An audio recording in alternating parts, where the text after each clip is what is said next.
Welcome to episode 25 of Oscar Sunday. I'm Austin Johnson, I'm Connor Eyzaguirre. and this is our very first Best Picture Showdown, starring the five films from 1979. Connor and I watched all five Best Picture nominees. That'd be the 52nd Academy Awards. That includes Norma Rae, Breaking Away, Apocalypse Now, all that jazz, and the winner, Kramer versus Kramer. Now, we're going to give some awards out to Kramer versus Kramer later on, but I do want to talk about 1979 for a minute. What a crazy year. These five films, awesome. We're going to talk a lot about them throughout the show. But, you know, Alien, the Brood, these are some Filmgazm favorites, right? Yeah. Is there anything else that stands out to you from 1979? Well, personally, as a Bond fan, this is the year of Moonraker. Yes. Maybe the most ridiculous James Bond movie ever made. Bond in space, saving the world from, literal extinction. It's bonkers. It's incredibly difficult to explain to somebody who's not a Bond fan already. But it is such a guilty pleasure movie, and it really stands out as a highlight of that year, I think, and kind of a great send-off for the 70s era of Bond. Oh, yeah, dude. That's one I've yet to see, but I've heard so many awesome, crazy things about it. You and my good friend Matt Stepter have both said that it's awesome, that I have to see it. So I will one day, whenever it pops up on Filmgazm. That'll be a great episode. But man, The Brood is such an interesting one because we did it not too long ago as an episode on Filmgazm, and it kind of blew both of us away, right? It's a David Cronenberg film from 1979, and it's, purebred horror, nasty, gritty, not for everybody kind of movie. And it very much parallels a lot of things that are happening in Kramer vs. Kramer.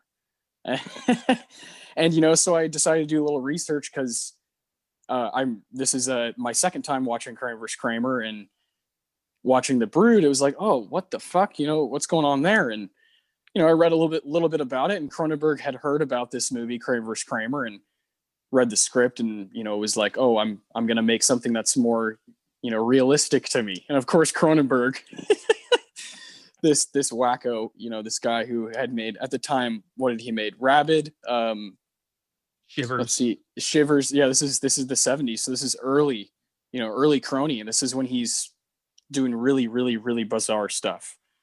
And I thought that was so fascinating, man, because when you rewatch Kramer, oh, there it is. You're like, oh, the kid's hair, everything. It's like just kind of the tone of it, the colors. What the hell? Cronenberg's definition of realism is fascinating in its own right, that he thought this movie wasn't scary enough for like what a divorce should be. So Yeah. He included demon spawn to make it a little bit more realistic. Makes me wonder, like, what the hell does he consider to be horror? God. Yeah. I don't think we've ever seen that. No, the Brood is something else. It's at the time we recorded that, I said that I think it's one of the creepiest films that we've ever covered on the podcast, and I stand by that still. I think it's available on Criterion still to watch, and I highly, highly suggest it as a kind of double feature with Kramer if you can stomach that. It's amazing. But Alien, Alien is a genre-bending, mindfuck, sci-fi, drama, all these things, action, and leads to one of the greatest sequels of all time. We love this movie. Yeah. And I think it's safe to say that we both kind of wish it was in the Best Picture 5. That would be nice. I think Alien is a film that broke new ground in 1979. For me, I think it's the highlight of that year. I think Alien is the movie that should have been recognized. It did get a little bit of love. I think it won visual effects. Yeah. It's technical. Yeah. Yeah. Of course, horror, when it comes to the Oscars, tends to go straight to the technical stuff, if anything else. I'm okay with that. I would like some more love, Alien especially, because it's such an important movie for horror, for Ridley Scott, for Sigourney Weaver, for film itself. I think it should have one of those 5 spots. Yeah, and later on we'll have that discussion on what we would take out, right? Because the 52nd Academy Awards, you got some powerhouse stuff going on here. Powerhouse stuff. Oh yeah. Kramer vs. Kramer, the film we're talking about, takes Best Picture. It also had 9 nominations altogether. and All That Jazz also had 9. Those are the 2 highest. And then Kramer vs. Kramer took 5 home. That's the most. This is a heavy hitter kind of year, and Johnny Carson hosted it famously, and there's all kinds of jokes that were going on. He he famously made a joke about Jimmy Carter during the ceremony, and it's the 70s, man. And well, this is in 1980, the actual ceremony, but it's kind of celebrating the end of the 70s, right? Which is my favorite decade for American film and for the Oscars for sure. I think they chose a lot of the right films for Best Picture. I think they had a lot of really good films up for Best Picture, during that time. And these films, were very successful, right? Whereas now they'd be kind of niche films and would have only a specific audience, or would go straight to Netflix, or, well, we saw that Marriage Story, right? Which is so similar to Kramer vs. Kramer. Yeah. It does go straight to Netflix. Whereas these kind of films back when they came out were a very big deal, very big deal. Kramer vs. Kramer is operating on an $8 million budget, makes over $100 million at the box office. You don't really see that kind of shit with a, really, gritty legal drama, between this mom and dad. It's fascinating. And then, you can go down the line. Norma Ray, Breaking Away, All That Jazz, Apocalypse Now. Good Lord. These are awesome, awesome movies that stand kind of on their own. And I just don't see that happening a whole lot these days. It's rare for you to have these 5 very different, very, credible, and they all offer something. Well, I mean, there's a reason for that. We see over the course of the decades, we see significant landscape changes in Hollywood. We see significant difference in what people go to see. I mean, after 2000, superhero movies were the big thing, and that hasn't changed. So, a film like Avengers Endgame is going to snake major box office away from a movie like Jojo Rabbit. Yes. But there's still a place to see these movies and celebrate these movies. And I think that we try to do that as often as possible, try to give kind of even ground to the blockbusters and the indie dramas, because we love it all. But 100%. Not a lot of people do. No. And sometimes you don't know what you like until you just are exposed to it, right? And these 5 films, it's such a great example, right? And I'll open up to you now. This is your first time seeing Kramer vs. Kramer. Why? Admittedly, for the longest time, I had just assumed that this was a wash. I just assumed that no film ever could have beaten Apocalypse Now rightfully, considered, one of the greatest war dramas of all time. So I just kind of thought, why bother? It's not going to be that good. And then, circumstances leading to the podcast, I had to watch it, and I could not fucking believe it. It's one of the most incredible dramas I've ever seen. It's incredibly well acted, beautifully written, super realistic, and absolutely deserve the win. So it really is a film I never would have watched it without this podcast. You're welcome. Yeah. This is, you know me well enough now. This is my fucking wheelhouse. This is me. This is what I live for in my movie mind. And when I search for things, I want to be hit, and I want to be hit hard. And Kramer vs. Kramer, right out of the gate, does that, and kind of, keeps raising the bar with the first hour or so of the film, and then lets you sit for a second, and then hits you harder again, and then really lays it on you. It's heavy as shit, and I know that you have had your own personal life experiences with your parents, and just like we all have, right? Whether it be pleasant or not. And this movie puts that shit on the table. And it's nice to see a movie be honest about it. Yeah. It's nice to see a movie not totally take sides. It's gray. A little bit. Well, I think it's nice to see a movie that where we get to see a dad be a good dad, like a good single dad movie. There's not a lot of those out there. Usually they're played for laughs, or, it's reversed, where dad leaves mom and mom has to fend for herself, and we're, supporting the mom the whole time. but Dustin Hoffman's performance as Ted Kramer really endears you. You really feel for this guy. He didn't, abuse his wife. He didn't abuse his kid. He wasn't a bad person. He just wasn't listening. And, Joanna had her reasons for leaving, but it did cause Ted's life to nearly fall apart. And he had to step up on every level. He had to be a good father. He had to be a good provider. And it cost him dearly. And when Joanna just comes back into his life and is like, I want to be a mom again, you get his pain. Like, you don't get to say that after what you did. You don't get to just waltz back in here and be a mom. I get it, man. I understand his fuck no. This movie makes you take sides big time. For me, at least. I love that. I love that. And I think for sure, Hoffman, Ted Kramer gets a lot of the screen time, right? Yeah. And we're definitely we're shown his side of things. Yeah. And then she comes back in, and explains, explains herself, right? And he's like, I'm not having that, For me, the way I see it now is her intentions, Joanna's intentions. Yeah, they're not good initially at the beginning of the film, and she's leaving the situation not cool. You just don't do that. You don't do that shit. And when there's a kid involved, you don't do that.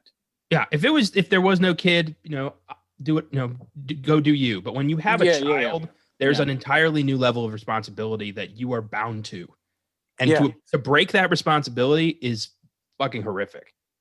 Agreed. And now, when the film keeps moving and we get the perspective that he wasn't present, and he admits it. He's like, I was, on this huge account at work, and my mind wasn't totally on my family, the past couple months or whatever he says. And so you're like, oh shit, that sucks. And you're like, yeah, that still doesn't allow you to leave. And then my mind goes to a deeper place of, well, would he have ever done any of those things had she not left? No, I don't think he would have. I think that it would have continued to be business as usual. She becomes frustrating for sure, but at the same time, for him in the long run, that was good for him.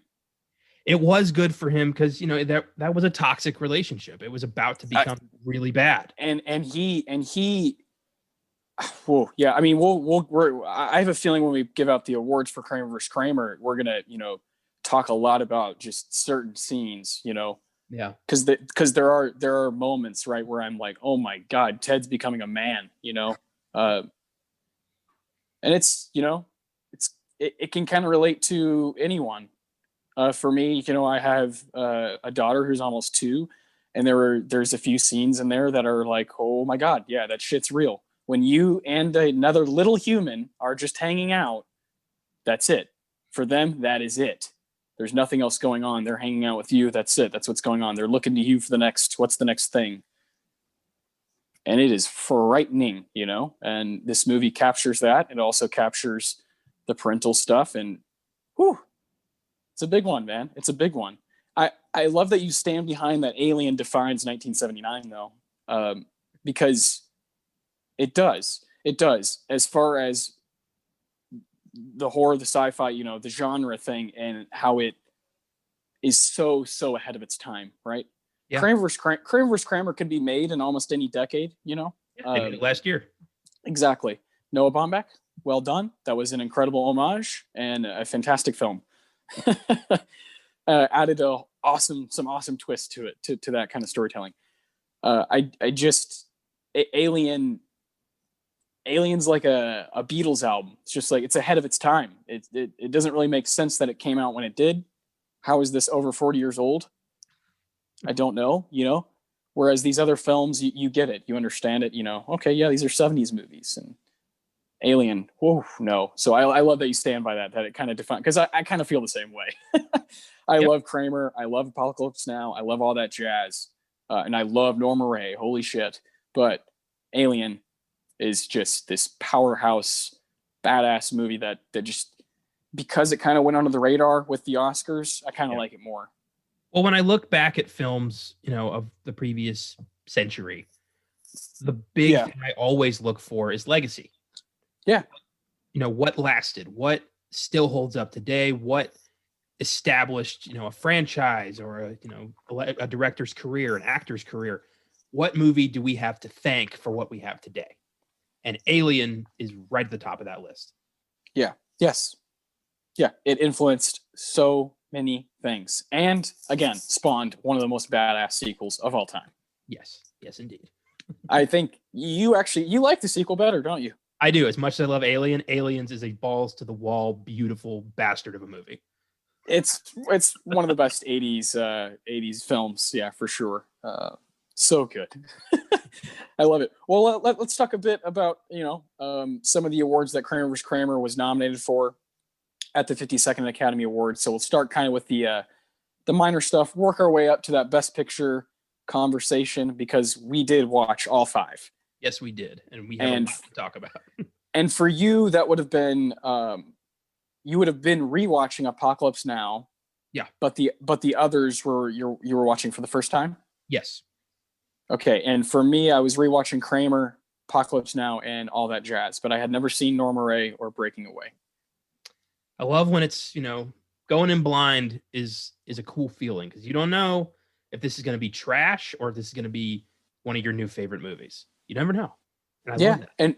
And we've been just living. We've been living right here. I even watched Wise Blood, that crazy John Huston film that we will certainly do on Filmgazm. It's ripe for that podcast.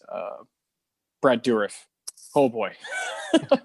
Unbelievable performance. So yeah, I just been living in 1979, watching as many films as we can and knocking those 5 out. It is so much fun.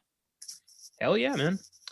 So let's start at the bottom for the 4 Oscars that Kramer vs. Kramer did not win, starting with film editing. Yes. We have The Rose, Kramer vs. Kramer, The Black Stallion, Apocalypse Now, and the winner, All That Jazz. The Rose and The Black Stallion, sorry, folks, but those are excluded. Yeah, we can't say much about those. But in terms of film editing, I get why All That Jazz took this one. That's yeah. Oh, it's a monster. All That Jazz is a very bizarre film, right? Bob Fosse, and sort of like a autobiographical film. Changes name. Roy Scheider's playing Joe Gideon, who's a director who's addicted to pills, a womanizer, and is semi-autobiographical, is how everybody knows it. And Bob Fosse was finishing the editing pieces on Lenny from 1974, which is a fantastic film starring Dustin Hoffman as Lenny. And then you got him working on Chicago in 1975, a New York, fucking stage play. So he's doing these 2 things at once.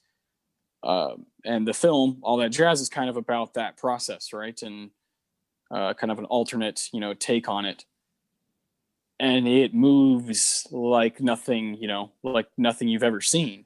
You understand guys like Paul Thomas Anderson so much more. The hard cutting, even Martin Scorsese, I think, is someone who probably watched this movie and was like, I think I want to, just doing it, having the balls to not care. I'm going to have the camera move like wild. And it's incredible. All That Jazz, if you haven't seen it, I highly recommend it. Well said. I'll save my thoughts for All That Jazz the further we get in. Okay. Yeah. Well, it'll be here, because that and Kramer vs. Kramer had the most nominations. Yeah, they're pretty neck and neck. Yeah. That takes us to cinematography, where we have Kramer vs. Kramer, The Black Hole, All That Jazz, 1941, and the winner, Apocalypse Now. And I've always wanted to see 1941, but I have not yet gotten to it. It's one of the few Spielbergs I haven't gotten to check out yet. Same, man. I have not seen that either. And Toshiro Mifune is the bad guy. I know. No, I know. obviously, talked about Akira Kurosawa last week and Toshiro at great length. Yeah. Gotta see that. We got to get a hold of that one. The Black Hole is one of Disney's lesser known movies, sci-fi thriller from 79 that I haven't also not gotten to see, but is available on Disney Plus for anybody who wants to check that out. I think Apocalypse Now, unrivaled in cinematography. This was the Oscar it was going to get. Oh, well, this is it's like a hands down kind of thing. Not even close. This man, Vittorio, he's a legend when it comes to this part of this craft. He won for Apocalypse Now, Reds, and The Last Emperor. He's only one of 3 living people to win the award 3 times. That'd be Robert Richardson, Emmanuel Lubezki, and himself. He's 80 years old. The guy is just a fucking legend. These are the names that you should know when it comes to film, when it comes to the Oscars. These are the guys that make the film move, have the pace, have that tempo that you want, and they're very, very important artists. And they don't get nearly enough praise because you always see that director's name or you'll see the person who wrote it. Well, there's also a guy who's in charge of angles and how the camera is going to see things and lighting and figuring out. They go to school for this shit, and they're very important people. And he's one of those guys it's kind of like when he comes out with a film. Some of his other ones, Last Tango in Paris, Dick Tracy, Cafe Society, Wonder Wheel, 1900. Come on, what are we doing here? He's a freak of nature. So yeah, definitely a deserved win for Apocalypse Now.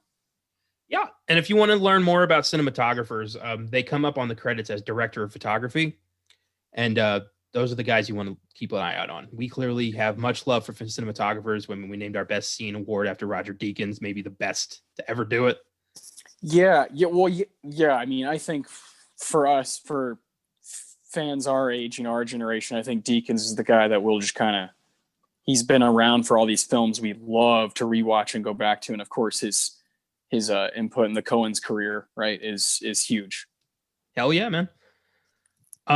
So we're gonna skip the acting ones for now and move on to that later. So let's talk best adapted screenplay.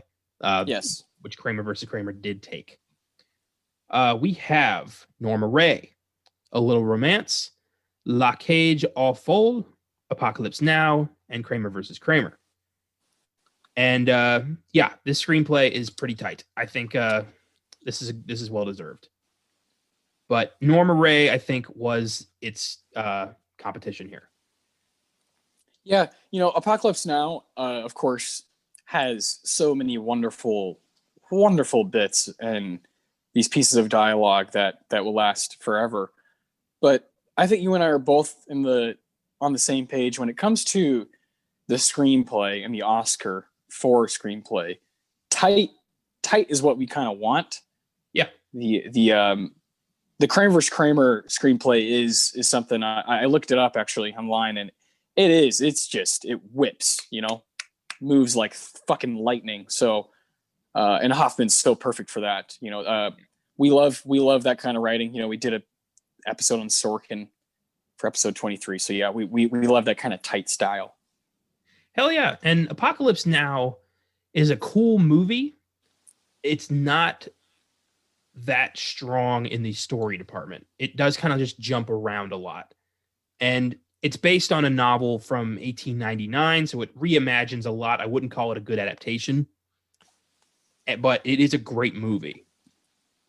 Yeah. But yeah, I think screenplay was not its strength. I think Kramer versus Kramer is built, like its foundation is its screenplay. And yeah, I think that I'm glad I took this one. Yeah, hell yeah. That takes us to best director. Oh yeah, this is a cool group. Oh yeah.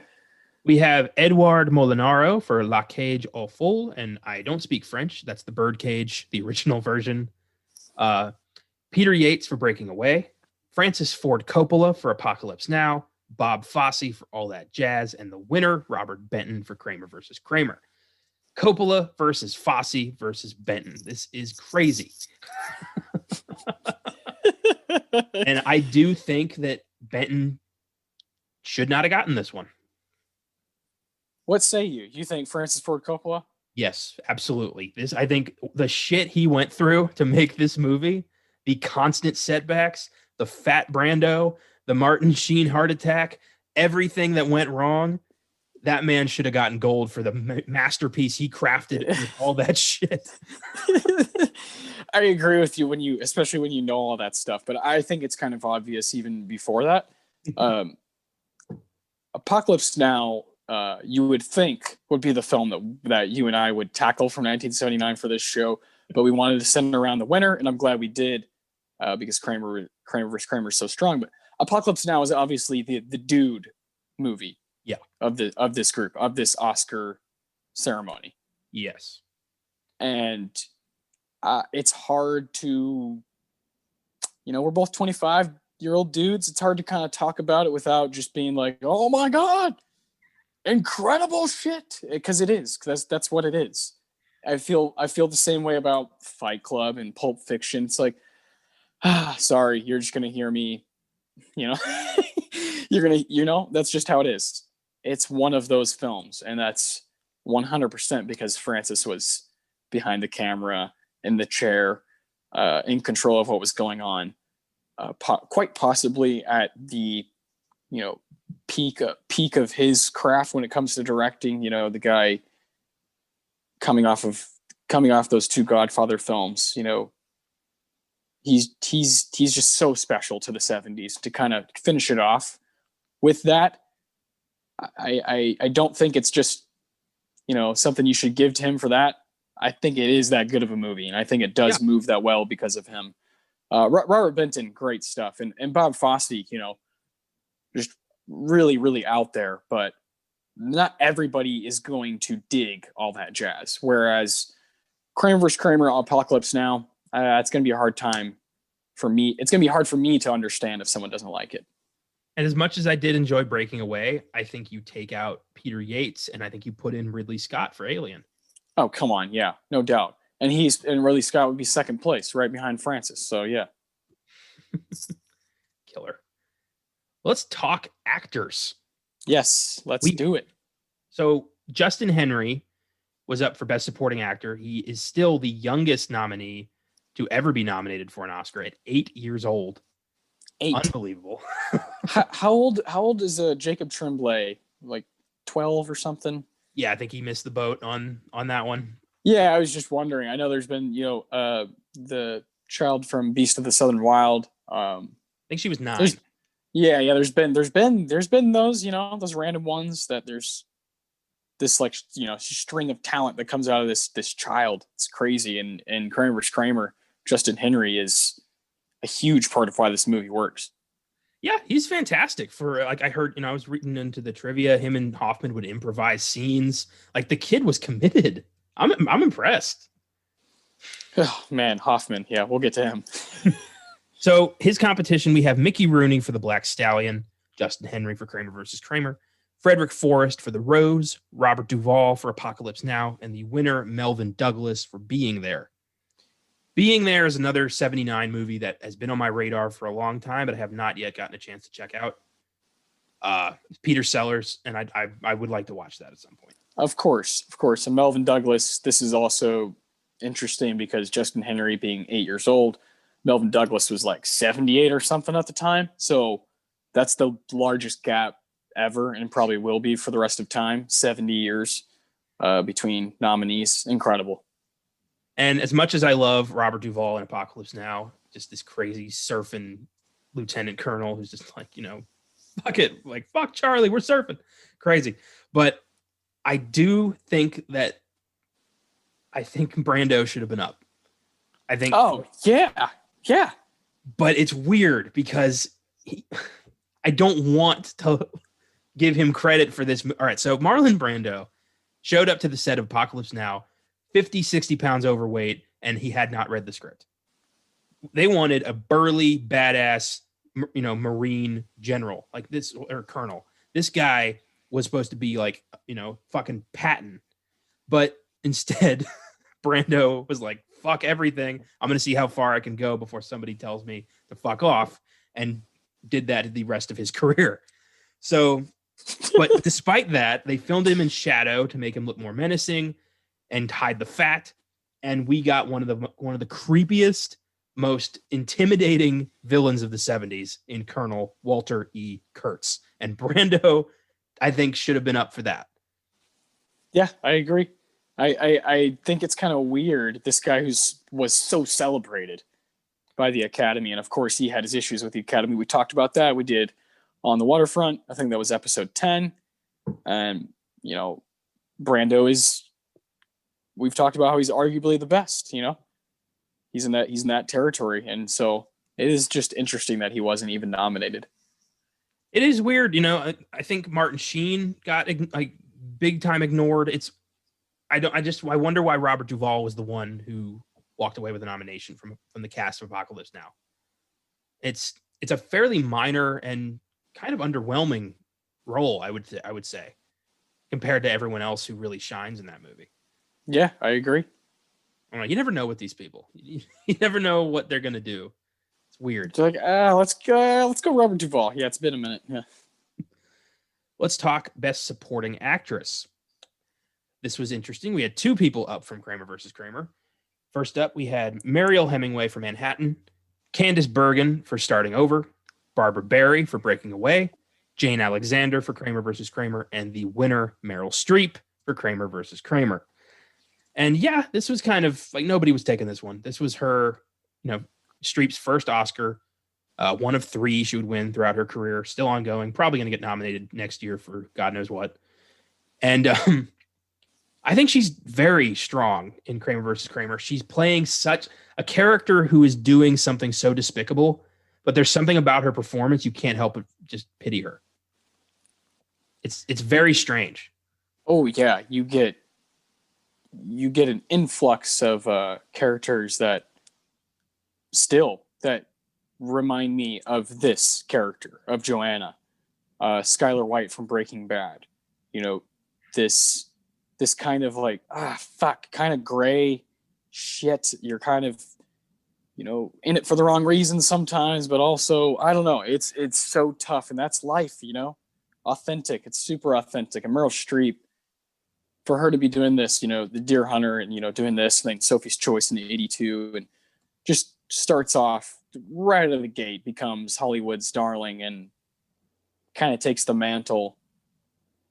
And she is spectacular in the little bit she gets at the beginning of the film, and then slowly she gets peppered throughout, and then at the end she's in it quite a bit, and she's incredible.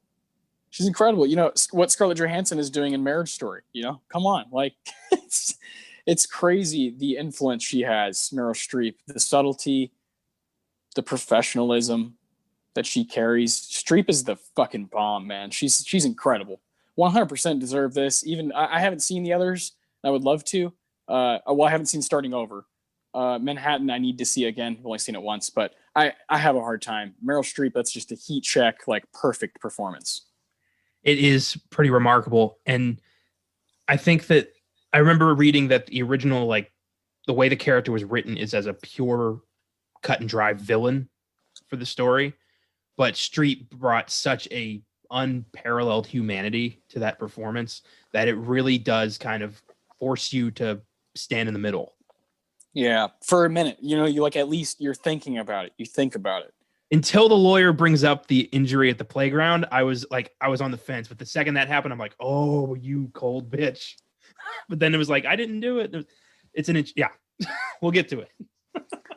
So tough. Let's go to Best Actor. This was a loaded fucking category. These 5 incredible, timeless performers all up against each other. We have Peter Sellers for Being There, Roy Scheider for All That Jazz, Al Pacino for And Justice for All, Jack Lemmon for The China Syndrome, and the winner, Dustin Hoffman for Kramer versus Kramer. Jesus Christ. Only in the 70s could you have those 5 titans up for one Oscar. Yep. Yeah, this is what it's all about. You watch stuff and rewatch stuff and do research, and find these categories and see these 5 names next to each other, and kind of blows your mind. It definitely, you've already voiced how you want to see Being There, Oh my God, we've got to see that. But I'll go ahead and say I think my man Roy Scheider should have won this award. I think his performance as Joe Gideon is like barbaric, and he's acting a lot, doing a lot of acting, and he captures something that's not easy to do. He's capturing, and this is fucking, you're gonna need a bigger boat, and 4 years later, you're watching him spiral out of control. And with the lens I have of being, in my 20s, and I'm, watching these old movies from the 70s, and that kind of shocks me that a guy can completely 180 like that, with performances that are both so strong, with something like in Jaws and then all that jazz. It really kind of shocks me. And when I was rewatching it, I couldn't take my eyes off the guy. And that finale, I think I'm gonna die. He is. It's kind of like, I dare you to do what I'm doing. He's kind of doing what I felt a bit of what Joaquin Phoenix is doing in Joker. Just kind of like, who the fuck is willing to do this? I think Philip Seymour Hoffman had that. I think he had, in The Master, I think he had that drive. Like, who's willing to go there? Probably not anyone, and they know that, and it's cool to watch that.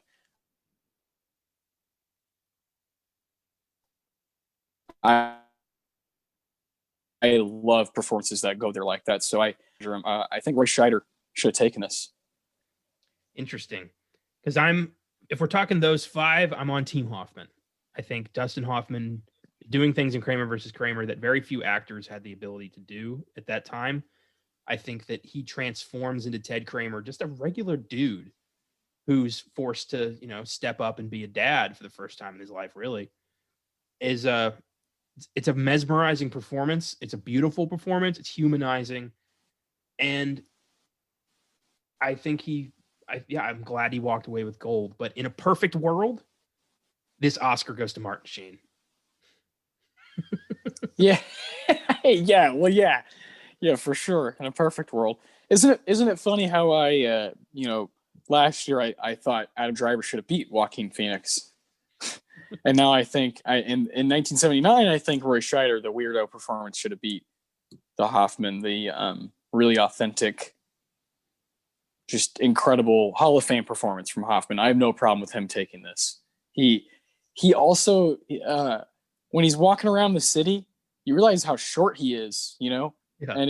And it specifically adds to Ted. Yeah, he's got a chip on his shoulder.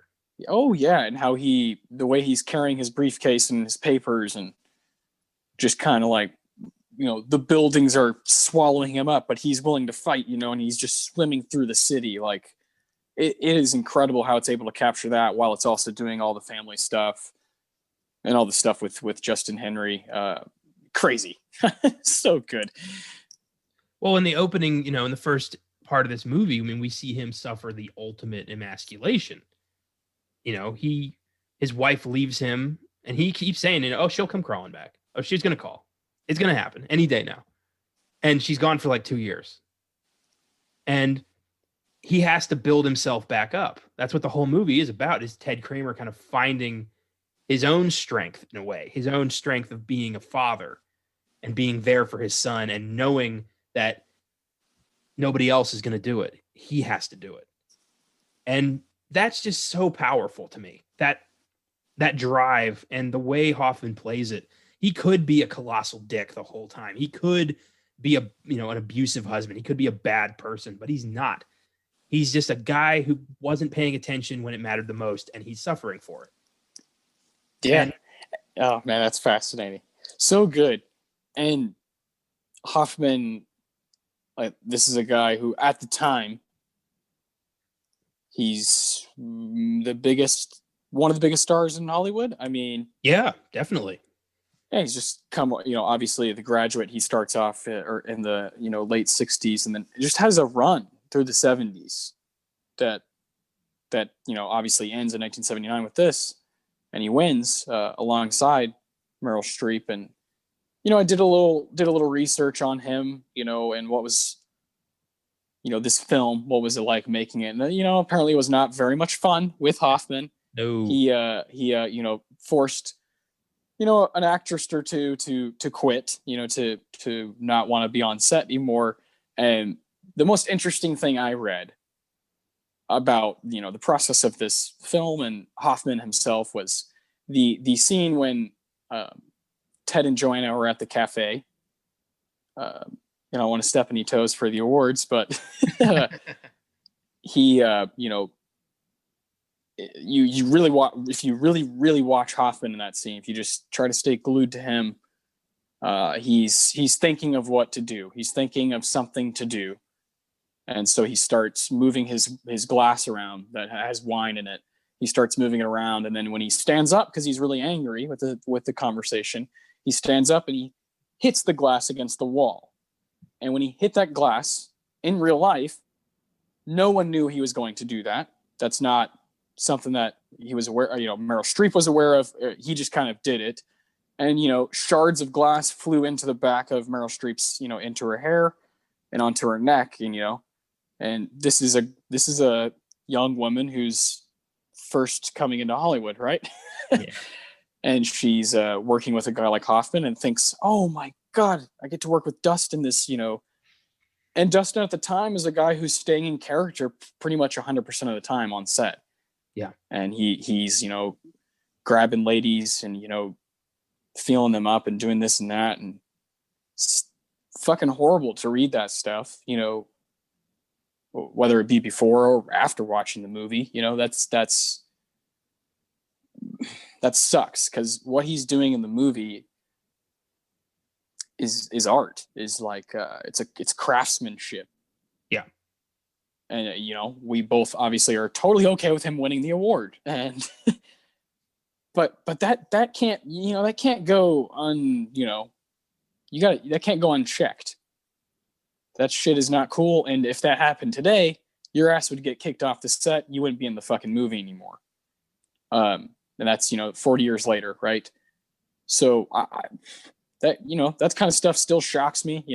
Shouldn't, because Hollywood's just full of snakes and full of terrible habits. And that particular scene,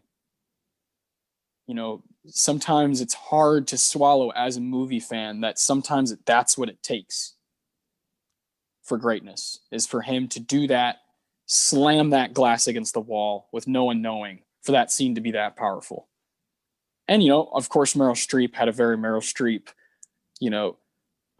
she told him after, I'd appreciate if you told me next time if you're going to do something like that. Yeah. And she set the tone for the movie. I'm going to be in this and you're going to respect me.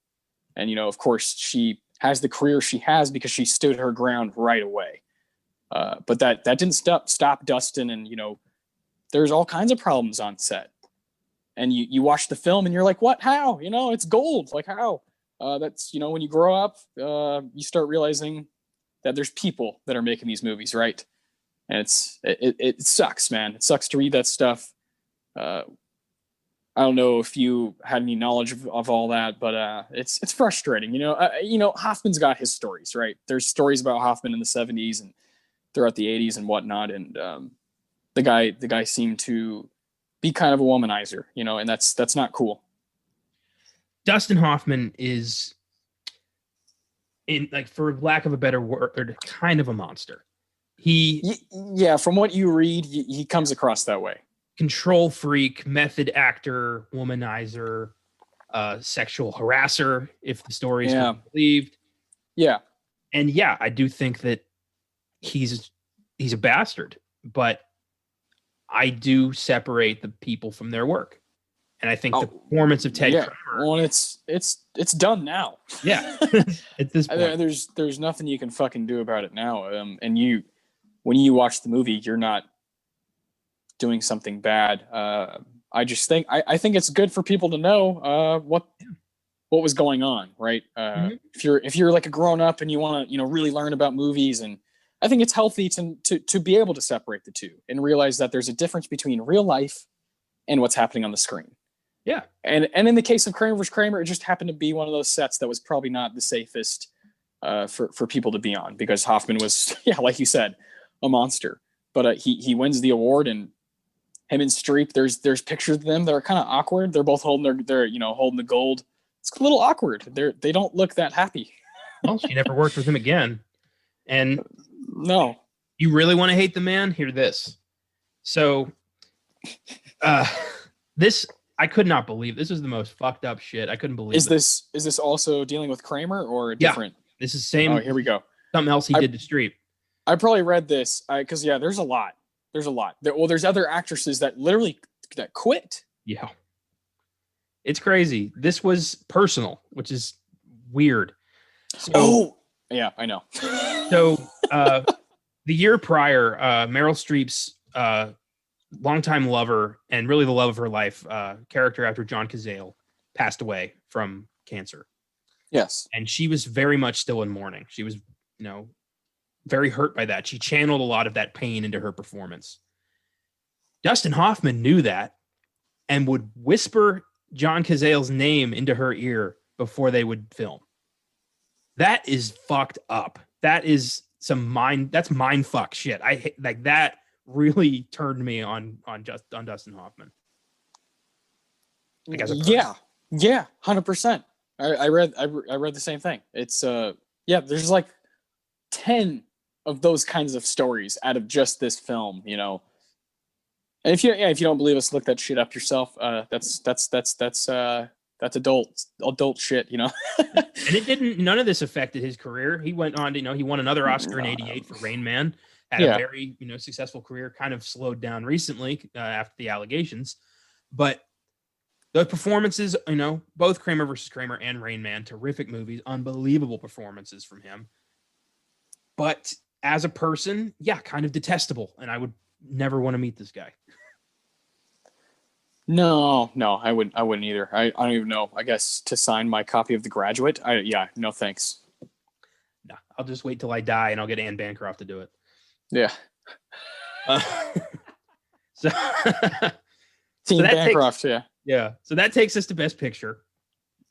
The 5 that were up that year, we have Norma Rae, Breaking Away, Apocalypse Now, all that jazz, and the winner, of course, Kramer versus Kramer. Where do you want to start with these 5 films?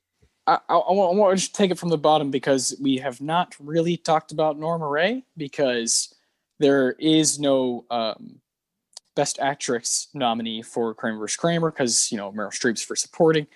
Sally Field wins Best Actress for Norma Rae, rightfully so. She is lights out. Arguably the best performance of that year. Holy hell. Norma Rae will blow your socks off. If you're American and you have a pulse, watch this movie. Holy shit, man. This is why we do this. This is why we do this show. And tell the listeners how you found the movie, because we thought for a minute we weren't going to be able to see it. Yeah, Norma Rae is not available to stream anywhere, not even to rent or buy on Amazon Prime. It's basically non-existent virtually. So I was like, well, I'm in a pickle. How are we going to find this film? We want to do all 5. We miss out one, we have a lesser show. So I went hunting, and I did not have to hunt that long, which was kind of amazing. I went to my local video store, Half Price Books, and it was right there in the ends. I couldn't fucking believe it. I felt like Charlie Bucket finding the golden ticket. It was amazing. So I was like, this is a good sign. We're going to have a good episode. And so far, I think we're doing all right. Yeah, and I have it right here in my living room, because I got to watch it after you let me borrow it. And you told me, buckle up. This is your kind of movie, and it is. And I want to highlight a couple things from Norma Rae. Sally Field, tremendous. She's a breathtaking performer, and there's a scene with Beau Bridges where she is. I'll just say she's in the kitchen. I don't want to give everything away, because I could see this film being the highlight of one of her episodes one day. She's in the kitchen, and Beau Bridges is getting upset with her, getting real feisty, and you don't have time for me, that kind of shit, right? I'm your man, and you don't have time for me. You got time for this and that, and da da da da, and not me, and this and that, and it's just dogging her, right? And she, oh, I said, I was like on the couch and I was like, fucking get him, get him, get his ass. Kick his ass, Seabass. I got amped, and she, oh man, my adrenaline was pumping for like 10 minutes after that, because she just gets up and fucking slams a dish on the stove and turns the faucet on and starts fucking throwing shit into the sink. There's your laundry. There's your fucking, you want ironing? Spits on the fucking thing and starts fucking ironing. Oh man. That's acting, dude, and that's why we do this show. Exactly why. I know Kramer's going to be good. I know we're going to enjoy that. I know we're going to have fun with Apocalypse Now, but Norma Rae, it's nowhere to be found. You can't rent it on Amazon. In 2020, you can't rent this movie from 1970. Includes a Best Actress, performance from Sally Field, which is one of the better, like dominant, leading, good performances from a woman I've ever seen. I'm showing that shit to my daughter. There's a scene where she's, I could go on and on. I'm sorry. There's a scene where she's walking with, some men, and there's some black fellows involved, right, in their town, and they're helping her character, helping Norma. And these white men are just saying stupid shit like, this looks bad for our image. You got these black guys in here. And she says, black man's never done anything wrong to me.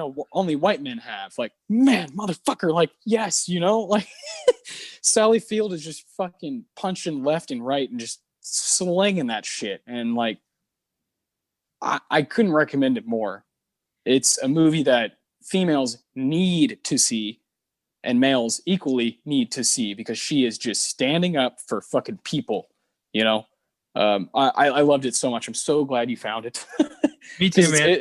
It'll bring you to tears. It's crazy. It's definitely a film I'm gonna watch again. I'm glad I own it now, and it's just beautiful. She was so good. She was such a good person. Like, Norma Rae is a hero. Like, she's a role model. She's somebody who stood up for everybody, like at the risk of her own job, of her own, like, her life, of her kids. Like, she put everything on the line for that union because she knew it mattered. She knew that it represented a future. And God damn, that movie was lights out good. I'm very happy with that one. Me too. It really deserves this spot. It deserves this spot. And there's nothing that can take it away. When it comes to talking about Alien taking one of these, not Norma Rae. Nope, not a chance. I would have been okay if this had taken Best Picture. Like, I liked it that way. Me too. It's one of those I've been totally fine with. And shout out to my mother, Julie. When I told her that we were doing this show, she was like, "Oh, what are the 5 again? Remind me. What lost to Kramer?" And I texted her the 5, and she's like, "Oh, Norma Rae's a good one." And I'm like, "Yeah, we're trying to find it. Like, we're trying to get it." And I told her we got it. And she was like, "Oh, enjoy." Like, yeah, enjoy. She was like that. I remember loving that one. So, and it very much made me feel connected to my mother on a deeper level. Just knowing that she was, my mom was born in 1962, I believe. So she'd have been, 17 when this comes out. I love thinking about that kind of stuff. Hell yeah. My grandma was the same way. She was like, "You are going to love that movie." And I'm like, hell yeah. And it's nice to have that reinforcement. Yeah. Oh, it's very cool. Very cool. Hell yeah. Yeah, definitely. We're going to do, at some point, we'll definitely do some kind of Sally Field showcase. And this will probably, the other one she did. So yeah, there's a movie that she was in, 1984, I think, Places in the Heart. Mm-hmm. And that, a couple weeks ago, I would have been like, "Oh, okay," but now I'm like, I need this. Because it's apparently, I think it's in Texas. So, oh man, if I can get Sally Field in Texas, come on, man. I'm prideful as shit when it comes to that. When it comes to the representation in movies, and I need to see that one. So I believe it was up for Best Picture. So whenever we do in 1984, we'll have to do that. Yeah, I have a whole new like revived respect for Sally Field now, and Oh yeah. yeah, I want to seek out more of her stuff. It feels good to have that like that drive kind of forced upon you by a movie like this. It's great. Oh yeah. Well, Dustin Hoffman kind of has done that to me recently. With Lenny. Yeah. And all the stuff I know about the guy. Look at me, piece of shit. Fucking keep watching. Keep watching all this nonsense. And it's my favorite performance that I've ever seen him do in Lenny, because it is just so out there. And I've definitely kind of fallen for that run that he had when he was first coming out after The Graduate. He's just spectacular. Hard to take your eyes off the guy. Yeah, he's pretty great. Yeah, straight up. And then he did Little Fockers. Oh yeah. So well, that's what he was doing when we were kids. Yeah. It's funny watching actors, who were such titans do shit like that. Just nonsense comedy. Yeah, like when I'll always respect Daniel Day-Lewis because he was like, "Fuck this, I'm out," and yeah, stayed true to his himself like the whole time. Well, why put it on your resume? If you want to be known as the greatest, don't put that on your resume. Even Jack Nicholson, as many films as he's been in, there's not a lot of just shit. True. Even the comedies, he kind of chose unique ones. You could look at something like As Good as It Gets, like Great Call, fucking Great Call with the that kind of rom-com style. I just think certain guys like De Niro and Hoffman don't give a shit. Nicolas Cage. Nicolas Cage, I feel bad for him. He wanted to care, but financially he can't. Yeah, that's a whole, he's from a different generation than those other guys that I named, but I just like throwing his name out there. But for sure, in the 80s and 90s, you're like, whoa, look out. And then something happened. What happened is you bought a few islands, you trusted the wrong accountant, and now you're fucked for pretty much ever. So now you got to keep stealing the Declaration of Independence until we say stop. Oh, Nick, Academy Award winner Nicolas Cage. What happened? Oh, that's for the future. Yeah, one day. So let's move up to Breaking Away, which is a film neither of us had seen. I never even heard of this movie before this podcast. Neither have I. I'd heard of it before, but that one was complete mystery to me. I had just read it with these 5. That's it. I had never seen it on IMDb. I didn't know bicycles were fucking involved. That's for sure. Pretty good fucking movie. Kind of surprised me. I kind of threw it on thinking like, oh man, I've just watched all these heavy hitters. Surely this one won't be as amazing as the others. And it isn't as amazing, but it is very good and has a lot to offer. And captures the late 70s really well. Yeah, it's like a prototype for Dazed and Confused. It's a coming of age movie that again doesn't really have much to say, but says it in a very enjoyable way. And coming of age movies, I fucking hate those most of the time. Yeah, I know, man. I know. This one's just made really well. Yeah, with Dennis Christopher, fucking Calvin Candy's lawyer. Like, who'd have thought? Incredible. And Dennis Quaid, Daniel Stern, Jackie Earle Haley.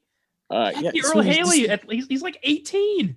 Yeah, it's cool as shit. And it's cool. It's cool that they use, like Middle America, take a specific, it's in Indiana, right? And you pointed out something that I think is so important with these kind of movies, or something like Dazed and Confused, or if you really hone in on something, on a thing, and like stay attached to it throughout the whole film, you can have something special with the coming of age. You can.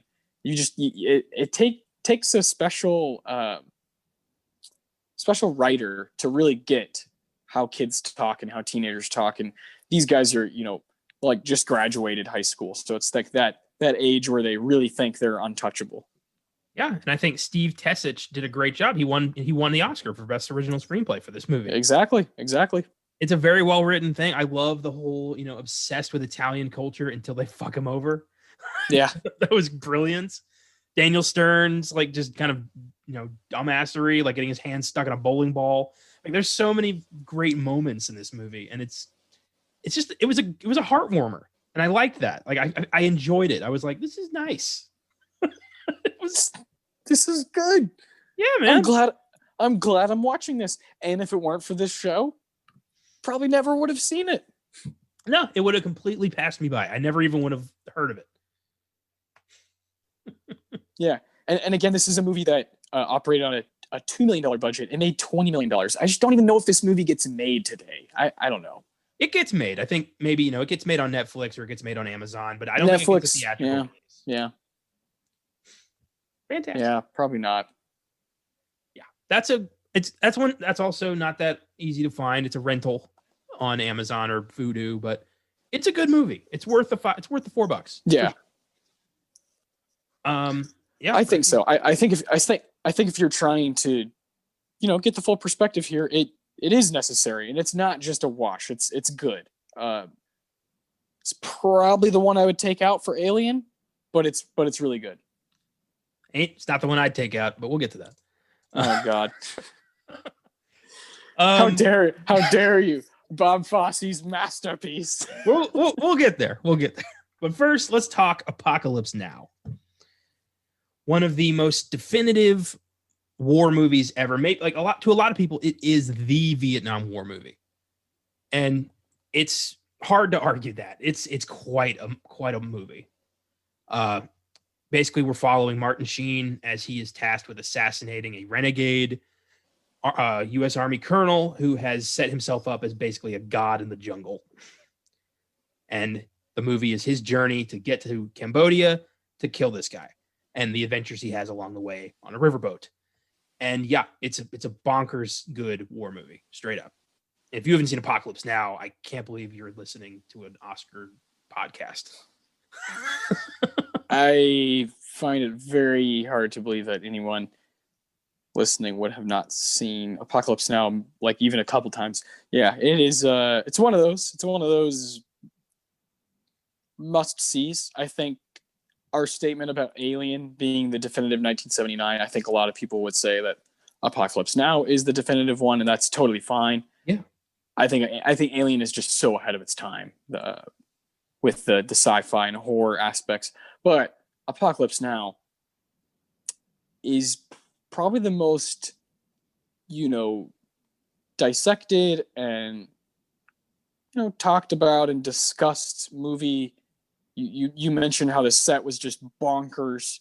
There's books about it. There's going to be a documentary about it, right? Heart of Darkness. Yes, there we go. There, yeah, and people are fascinated by that movie. Not just the film, but it's one of those that has like 40 different steel books, and there's 100 different kinds of Blu-ray, Criterion, this edition, that edition, whatever, and it's one of those. Rightfully so. It's really fucking good, and to me, it goes so beyond being this war movie because it understands the mental aspects of just doing something so wild. When you break down, we're on a mission, like it's a video game. When you break it down, but we're actually doing this. We're on a mission to go kill this, like you said, this king of the jungle, god of the jungle. That'll drive a lot of people bananas, and it would drive me bananas. And it's fascinating to look at that, and the scenes, on the raft, come on, there's stuff in here that kind of defines intense. Yeah, defines that part of cinema, the intense and thrilling aspects of cinema. And the build up to Kurtz is so well done. The whole movie is. Have you heard of this guy? Yeah. He'll mess with your head. Like you don't even know what this guy's about. And then you meet Dennis Hopper, and he's like, man, he changed my life, man. Like he's just the best. It's like, what is this guy? And then you meet Kurtz, and like you could look at it as this guy has snapped and he's lost his fucking mind, or he's the only one in this movie who is truly free. There's so many ways you can look at Kurtz. And God, you could watch this movie 100 times and come away thinking something different every time. It is Yeah. really a wild movie. And I prefer the original cut. I'm not a fan of the Redux. I think it's way too long and doesn't add anything really substantial, in my opinion. I think the original cut is a good, crisp 2.5 hours. Yeah. But people love the Redux. That's okay. But yeah, I think prior to seeing Kramer versus Kramer, Apocalypse Now was my pick for Best Picture of 1979. Yeah, that's fair. That's totally fair, man. I think I'm in the same boat with you as far as all that respect for it and thinking that it deserves the spot, deserves the nomination. And if it won, I wouldn't have a problem. Nah, man. Amazing. I love, tackling a war movie is always entertaining. War movies I enjoy them. They're, there's that morality side of it, but there's also the, the grand scale. They're just something special about those. Oh, well, yeah. And ultimately, it's a director, the director's playing God. And when the director has control of perspective on war, they control everything. We've talked about Patton on this show. That's, Francis Ford Coppola wrote that shit. And showed his hey man, I can do this. I can write cool war shit that's not just about bang bang bang and a bunch of explosions. It's about the conversations that happen around all of that. And that's what fascinates us. Coppola's version of Kurtz is basically if Patton had just snapped. Yeah. Oh yeah, for sure. You see a lot of Patton and yeah. God damn. Beautiful. And that takes us to All That Jazz. Yeah. The divisive movie of the night, I think. Yeah, sounds like it. Go ahead. Obviously I really like it. I was not a fan. I'm not that big on artsy experimental stuff. I find it self-indulgent and at times pretentious. And I this movie lost me about halfway through. Once shit started getting weird and he was dying, but he wasn't. And he's singing a song about I'm going to die. I didn't know what the fuck was going on. I couldn't stay focused. And I was just like, no, it's lost me. And this is Austin Alley. Yeah. And that's no disrespect to Roy Scheider. He's the only thing holding this together as far as I'm concerned. Like, he did a great job. But I don't understand why I should be invested in Bob Fosse's fake true story. Well, I mean, I don't know why I should be interested in Paul Thomas Anderson's take on a fake oil guy from a novel, in the early 1900s. I don't know. I'm so well aware that I'm being distracted when I'm watching movies for the most part. I know I'm learning. And with this, I just watched Lenny maybe a month ago, and that's a big part of the film, right? Is that he's editing this movie, and it's very weird, and I feel very similarly about it. We did an episode in the bedroom, and you were like, "Oh, isn't Mulholland Drive, like one of your favorite movies?" And I'm like, "Yeah, but I don't know if it should be up for Best Picture. Like, not everybody's down for that shit, and All That Jazz. Not everybody's down for All That Jazz. It finishes off with a 20-minute like insane melee of Roy Scheider singing "I Think I'm Gonna Die," bye bye bye, and dancing around and going crazy, and it doesn't make a lot of sense. And with that being said, I love it. Who was Jessica Lange supposed to be? You mean the the fantasy girl? Yeah, Jessica Lange. Yeah, she's just she's like a muse, like a thing because he's going in and out of hallucinations, and there's that scene where he's at the editing table, at the writer's table, and everything goes silent, and he starts hearing like clicks and starts hearing the pencil, and he breaks it. Everything goes. He's losing his mind. You can't really trust any narrative. Just like with a lot of stuff I like, And this is very much up my alley. Like this is my favorite movie of the five, but I would never say that it should win Best Picture. I just don't. I don't think it's for everyone. Therefore, I don't think it should win Best Picture. Kramer vs. Kramer. I don't think you have a pulse if you didn't react to it. All that jazz, I could understand if you wanted to turn it off after an hour. I understand if it's not for you, but I'm glad you stuck with it and watched it all the way through. And maybe a rewatch, or maybe you should check out Lenny and then watch it. I don't know. Bob Fosse is not an easy filmmaker to digest. His shit's weird. Joe Gideon, he's like a loosely based on Bob Fosse, right? He's taken a lot of Dexedrine. Drugs, that drug's not something you can trust. He's taken heavy doses of it throughout, and yeah, it's that shit's fucking heavy. True. Yeah, it's gonna sound weird. I think this would have been better in a different director's hands. I think it's weird to tell your own story. That's fair, especially so shortly after. And you know what's actually really interesting is there's a bit where this can segue us into Kramer. Is there's a bit of music playing, and it's Antonio Vivaldi, and that's what Joe Gideon's listening to, and he's fucking losing his mind. And Antonio Vivaldi is who wrote a lot of the score for Kramer vs. Kramer.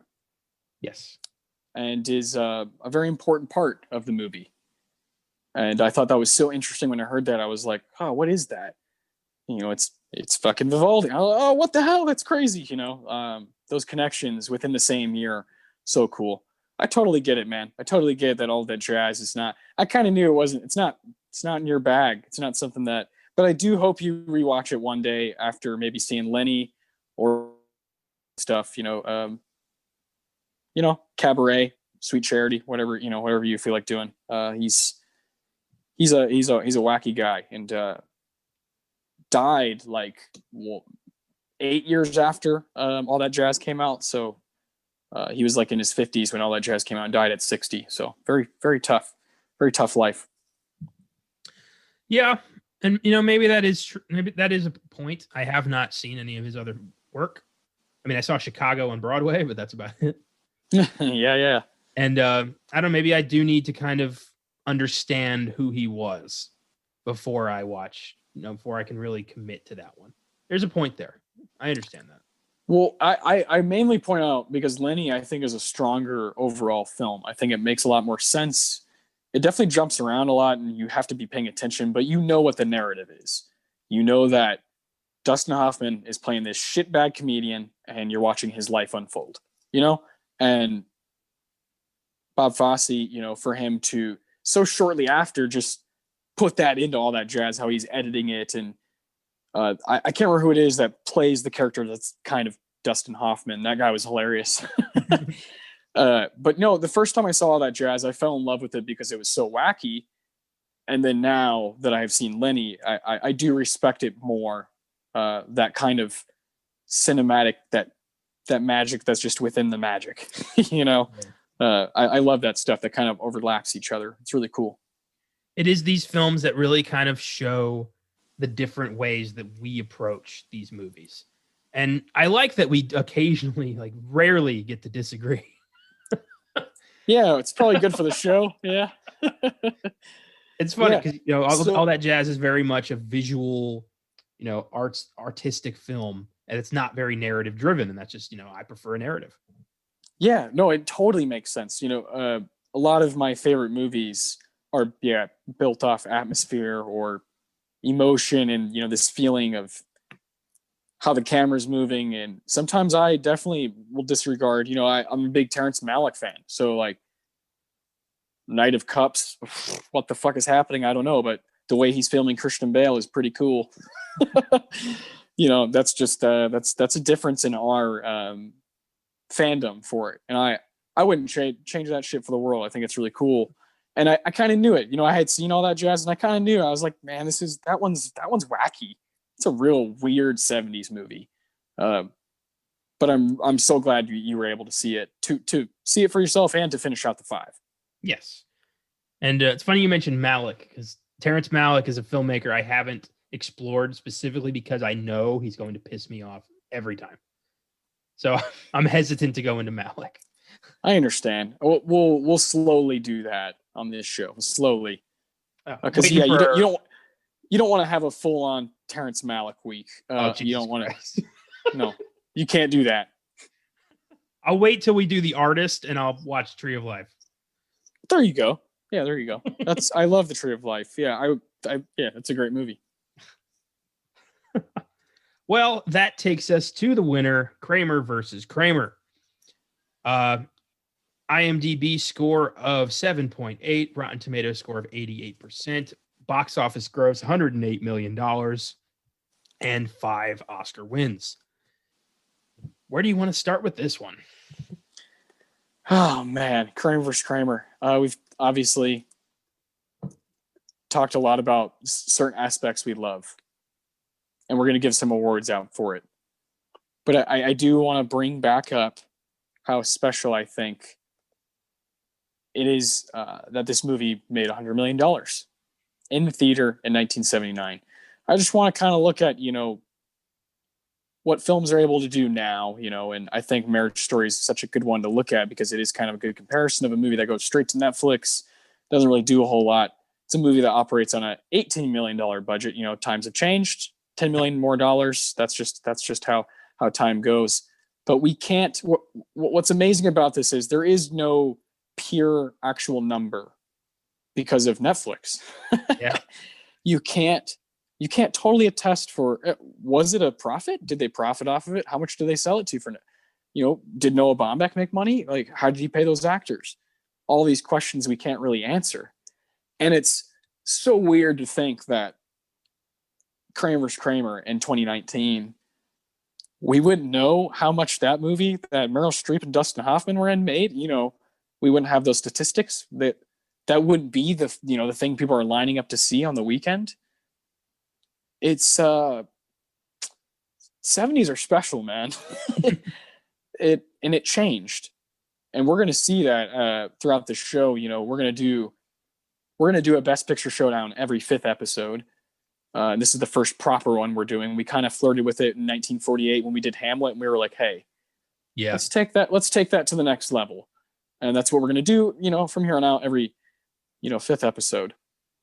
And I think we're going to see there's an obvious change in the 70s and 80s and American cinema on what people what their priorities are.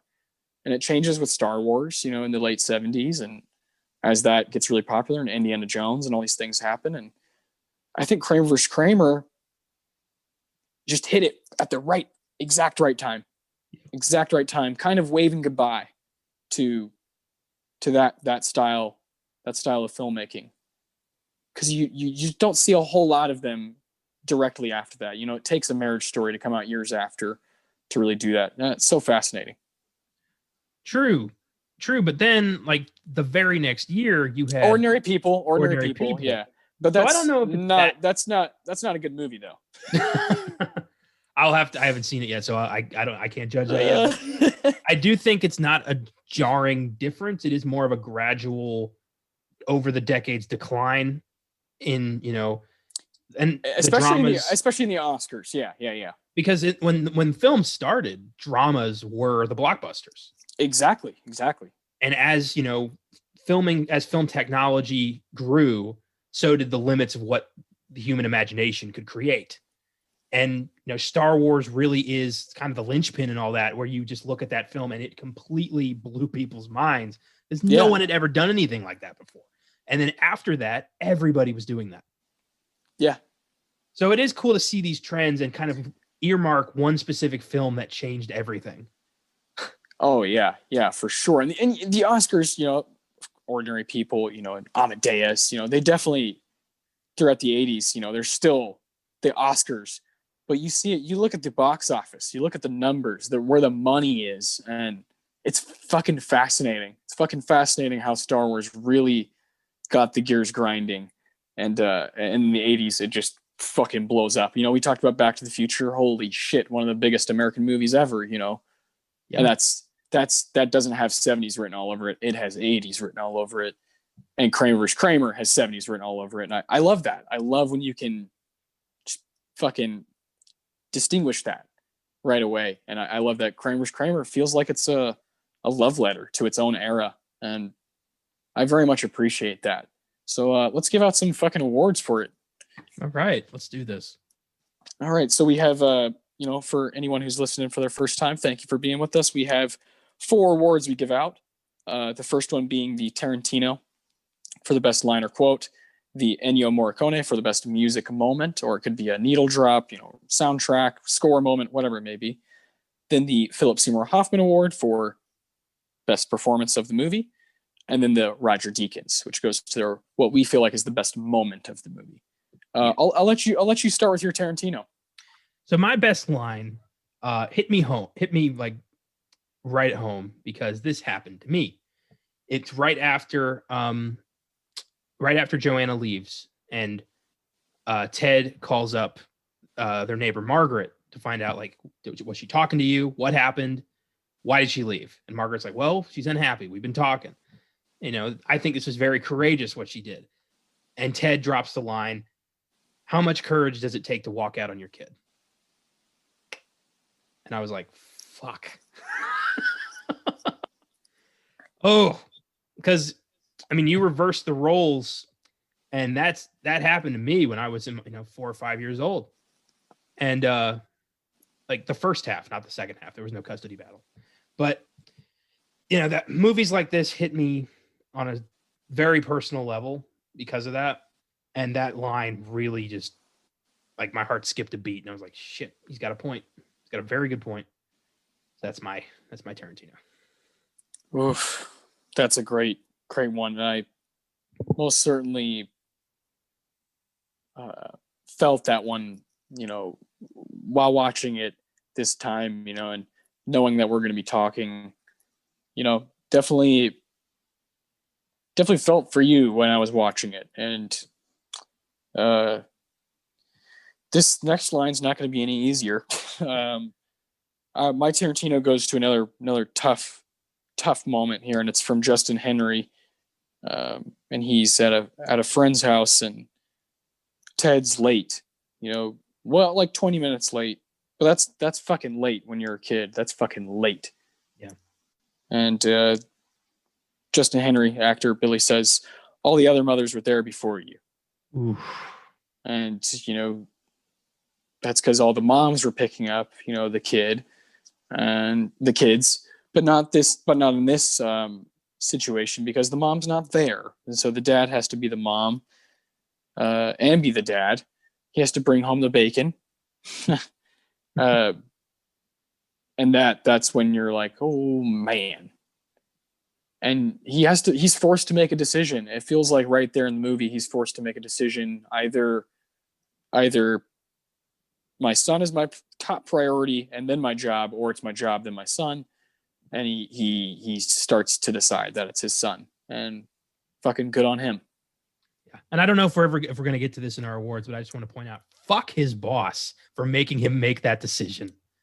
Well, that's another, I almost put that as the Tarantino, I like to give it to a tighter piece of the screenplay. Mm-hmm. But there's that, what Hoffman is saying, and he says, I go to the refrigerator because I'm getting my son ready for school. What the fuck? Who hears that? That's a dad. I go to the refrigerator, like, you're going to what? And I go to get my son ready for school. That's fucking dad language, man. That's parent language. And his boss, like, doesn't give a shit. Fuck him. That scene's infuriating, and totally causes you to back Ted. If you weren't already, it causes you to kind of like, I got his back here, as the audience. Because that's, what he's been doing. How much better of a dad he's become. And he's just hit with that shit. So fucked.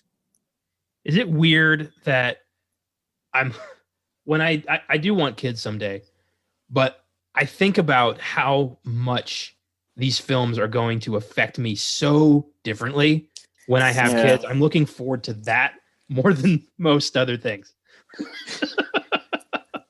I thought I loved movies until I had Willow, and now now they have the power to speak to you on a super super deep level.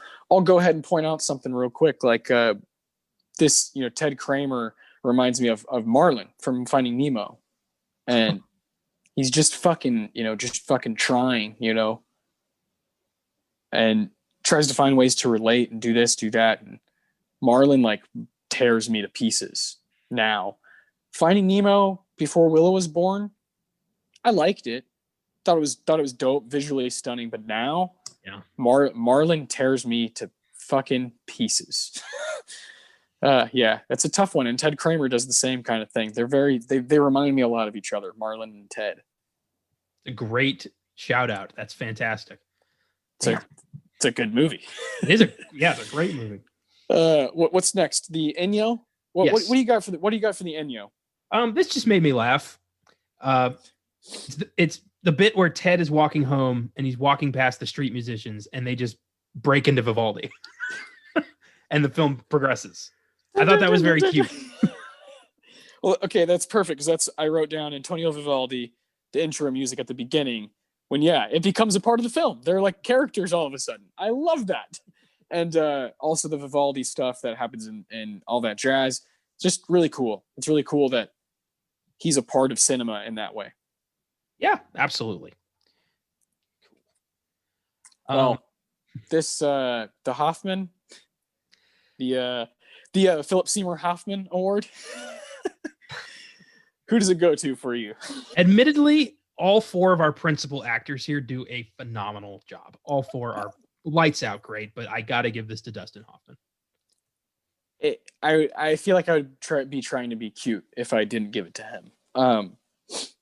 Meryl Streep is wonderful, like you said. The four principal actors: Jane Alexander, yes, Justin Henry, great stuff, and really everything across the board. Every little side character you see, everything that happens is perfect, is spot on.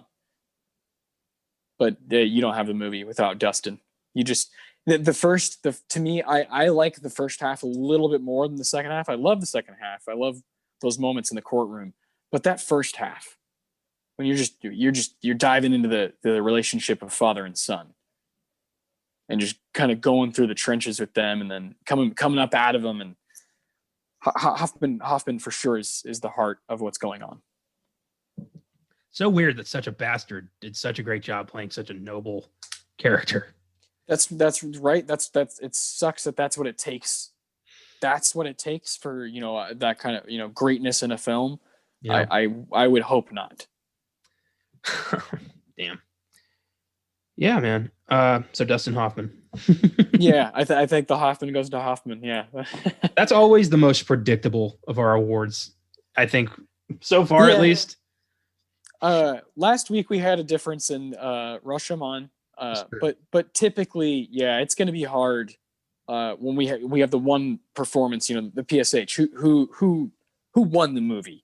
Yeah, and it's usually you and I are going to be on the same page, I think, with this. I think most people are with Kramer.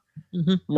If Meryl Streep had more screen time, maybe, but that's not the movie. It wouldn't be Kramer's Kramer without that, how it's split up, the way it moves, and really honing in on the father-son relationship. Oh man, Hoffman, Hoffman's got to get it. I think next week will be very interesting about how we approach that one. Oh yes, more on that later. Killer. So the Roger Deakins Award. I have two. Okay, I have one. Let me start first, and I'll let you finish off with your two. Okay. So there's plenty, and we've mentioned a lot of them, but we haven't touched on. This is my favorite. This is something I watch on YouTube sometimes when it's just a scene that I think is like brilliant. I think you can make this 5-minute part a short, and it would be perfect.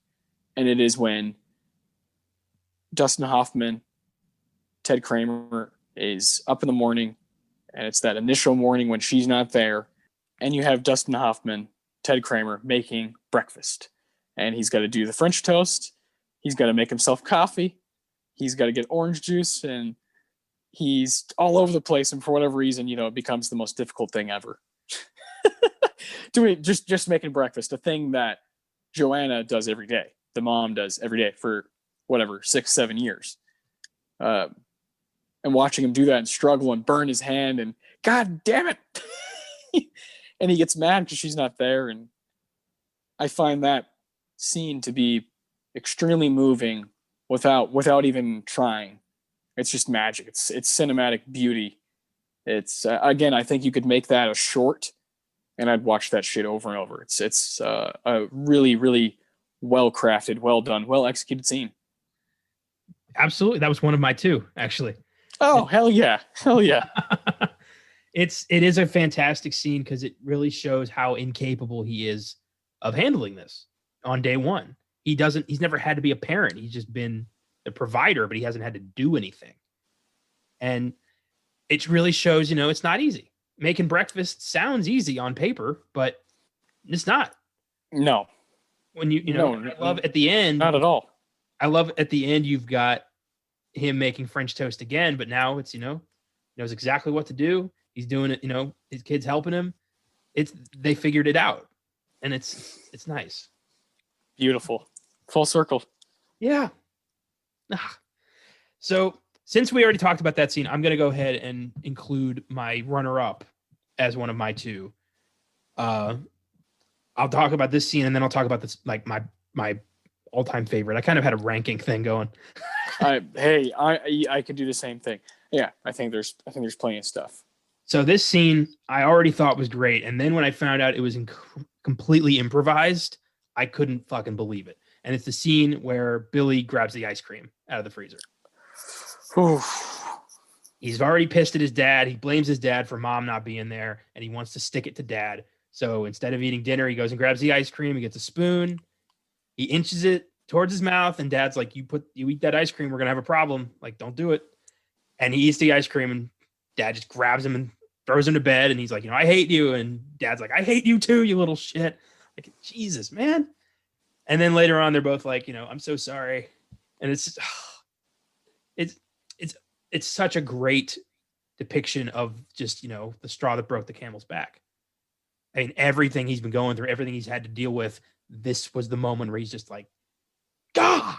And just let it out. Yeah. Yeah. And they both did, really. And I found out that Hoffman and Henry made that up on the fly. Yeah. And it's one of the most powerful scenes of the movie. God damn, maybe there's something to, being an asshole for art's sake. Apparently, Jesus Christ. Good God. So that was my runner-up. And then my favorite scene, and just because this was so satisfying, it's when Ted gets the job. Oh, man. That scene is incredible. When he's just sitting against the wall, just kind of patiently waiting while these people are dancing. Oh, man. It was nice because, he'd been fired for, shitty reasons. And I love that he's just like, shame on you, and walks out.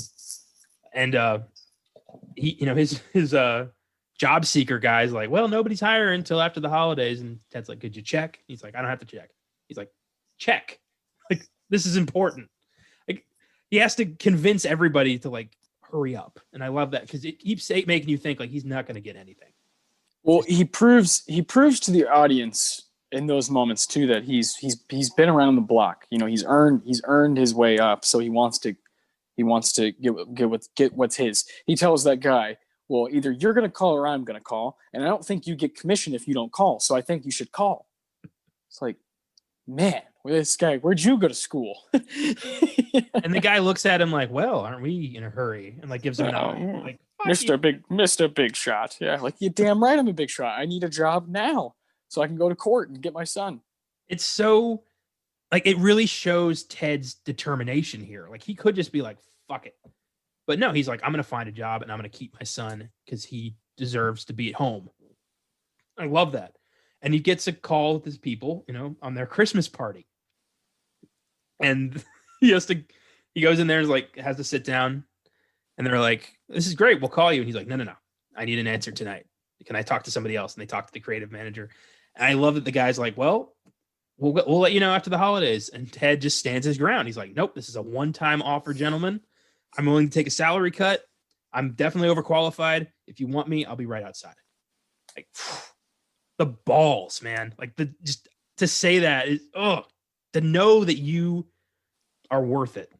That's nice. That's very nice. And he gets the job. It's so satisfying for them to be like, welcome aboard. Yeah. God. They're like, yeah, you got it. You can start as soon as possible. It's so satisfying. Yeah. It makes you think he's going to do this. He kind of doesn't, but in the end, he kind of does. Yeah. And again, him being pushed by life, by Joanna leaving, by having a child, having a son, being just pushed by life, by circumstance. He becomes a much better man by the end of the movie. Well, I love even in the trial when his lawyer is saying, like, to his wife, were you emotionally unfit? Like, did you fail as a result of your marriage? Like, did you fail? And he's mouthing at her, no. Like, he knows, like, I'm at fault here, and this is ugly. It really is a fantastic character study and just like a character growth study.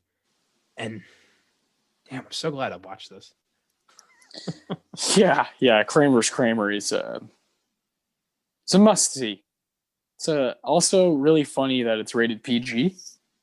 Yeah, considering the blatant nudity. Because you see some boobs, like pretty blatantly, and an 8-year-old Justin Henry also sees them. Don't understand the 70s and 80s with the rating stuff compared to today. That was so funny. She's just standing there, covering herself, and he's like, "Hi." She's like, "Hello." She doesn't immediately walk away. She's just like answering his questions. Yeah, and he's just like, yeah, he's got like bedhead kind of. Yeah, it's perfect. Yeah, Kramer's Kramer, must see. And these 1979 movies shouldn't be slept on. Really, really good stuff, and it makes me so excited for future Best Picture showdowns. Diving into 5 movies or more, whatever it may be, and trying to figure out what we think is the best. And in this case, I think we both agree that Kramer is kind of the rightful Best Picture winner. Yes, it is. I agree. This deserved the win. Yeah. I love all that jazz, and Apocalypse Now is awesome, but I don't see how someone couldn't watch this and be totally moved. It really does. Like, it warms your cold heart. It really does. It's such a and the ending is so perfect because it is all about what is best for Billy. And yeah, and it ends up, what's best for all 3 of these individuals. It's a ride, man. And you said it warms the cold heart. Well, it also colds the warm heart, because if you are used to the mushy movies, well, the first bit of this movie is not for you. Goddamn. Yeah, I give this film a 9 straight up. It's phenomenal. It could go up in the future. Yeah, I give it a 10 out of 10. I think it's, it's like right there. It's a masterpiece. It's something that people need to see and be aware of, and study these careers. Robert Benton, Dustin Hoffman, Meryl Streep. These people are incredible artists. Straight up, yes, indeed. That was great. That whole thing was great. Yeah, satisfying. Satisfying, just like the film itself. Yes, indeed. And I guess with that, let's go into what happened this week in film. Let's do it. Quite a lot. It's been a hefty couple of weeks. So, first up, the trailer for Warner Brothers' new Tom and Jerry movie was released. It looks god-awful. And I don't care. Do we really need another Tom and Jerry movie? I mean, the first one was cute because it was, about them talking and like helping a girl out. This one, it's like it's live action. It's Looney Tunes back in action, basically. Chloe Moretz is like trying to catch a mouse. It's fucking stupid. Not for me. Nope. Another trailer that dropped, Chaos Walking. This looks intriguing, but also looks like some Divergent Hunger Games shit that could bomb hard. Yeah, at first I was really excited, and then I got the same vibe you got right there. The Divergent Hunger, kind of franchisey. What are we doing here? Are you just kind of baiting for a sequel? I don't know. We'll see. Yeah, the January release has me a little bit hesitant there. Yeah. You know, virus or no virus, Dumpuary is a thing. So, I don't know. That's all for trailers. We have some cool news out of the Stephen King front. Lynn Ramsey is going to be directing The Girl Who Loved Tom Gordon, which is a King I've yet to actually explore. So I don't know that story. Oh, wow. Yeah, it's a short novel. I don't know why I haven't read it yet, but I knew somebody who read it and she said it was great. So, well, there you go. This was cool. Wonder Woman 1984 is going to be released on HBO Max on Christmas Day, as well as theaters. So DC finally gave up. Incredible, like man. The times have changed. Wonder Woman was supposed to come out like last June. I'm talking June 2019, guys. Fucking ridiculous. Speaking of superheroes, Deadpool 3 is moving forward at Disney. Oof. Very interesting. So Deadpool will be joining the MCU in the near future. Fuck yeah. Going to be a heavily neutered Deadpool, I guarantee you. But we're still going to get, the merc with a mouth. Just something. 13 mouth. Sonic the Hedgehog director, the guy who did Sonic the Hedgehog, I don't know his name, is working on a new Pink Panther movie, which is going to be mixing cartoon and live action. And yeah, there are no fresh ideas left in Hollywood, are there? No, of course not. And Pink Panther is one that I just thought that's just not on my radar, I guess. All right. So I have not seen the classic with Peter Sellers, but the Steve Martin ones are some really shitty comedy. And I'm hoping it's not, more of that. I'd like a little, I don't know, do something else. Yeah, freshen it up because it's not even a fresh idea. Jesus Christ. They've set a release date for Coming to America with the number 2. It's not a very good title. March 2021 on Amazon Prime. So I'm sure it'll be funny. Well, I hope it'll be funny. I'm not sure. Yeah, I hope so. But it's always nice to get something intriguing like that on Prime. Yeah, I think so. And Eddie Murphy had a huge, he had Dolomite, and I'm hoping he gets a bit of a comeback. I think that a Coming to America sequel is an odd choice. Yes. But we'll see. This was cool. Tenoch Huerta, who was in Narcos, has been cast as the bad guy in Black Panther 2. No word yet on who that character is, but we have a bad guy, and they are going to begin production this summer. So I'm assuming Letitia Wright is going to be taking the mantle. I assume that's what they're doing. That would be the right thing to do. Kevin Feige's always listened to the fans, and he's been story-driven, not money-driven the entire time. So I'm hoping he does the right thing with this. Yeah. Yeah, and Letitia is ready to carry her own film. Straight up. They're going to make the whole movie about passing the torch from beyond. It'd be beautiful. And then this was cool. They have announced a new Predator movie is in the works from director Dan Trachtenberg, who did 10 Cloverfield Lane. It's going to be produced by Disney's 20th Century Films. And hopefully they do better this time. Weaponizing autism was not the best idea. And I'm sure they can do better. I know they can do better. They have done better. So they have done better. Yes. Predator should not be, an impossible thing to franchise. This is a cool concept that is yet to be really, it's yet to really take off beyond the first movie. I mean, 2's not bad. 3 was awesome, but didn't do well. And 4 was shit. So I don't know. I'm not confident, but I'm going to see it.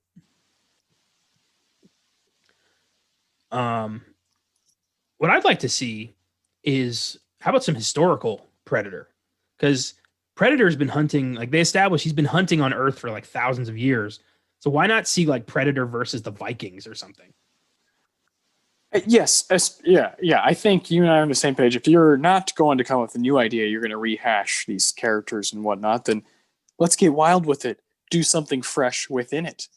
Vikings, that's a great idea. I mean, Vikings on screen hasn't probably been used enough. And what's better than Predator? Well, and Predator, the whole point is he comes to Earth to hunt Earth's, strongest prey. Yes, The exactly. The most powerful warriors. So you want Vikings or Spartans or I don't know, samurai or pirates, something like that. There's so much of human history they could explore with that. And I really would like to see that. That would be so cool. Yeah, dude, same. And that is all that happened this week in film. And what are we doing next week? Next week is going to be a lot of fun. It'll be just after Thanksgiving. So we figured we'd have a little bit of family fun, change the pace up a bit. We're going to center the episode around Beauty and the Beast from 1991. And we will be talking a lot about the Disney 90s run.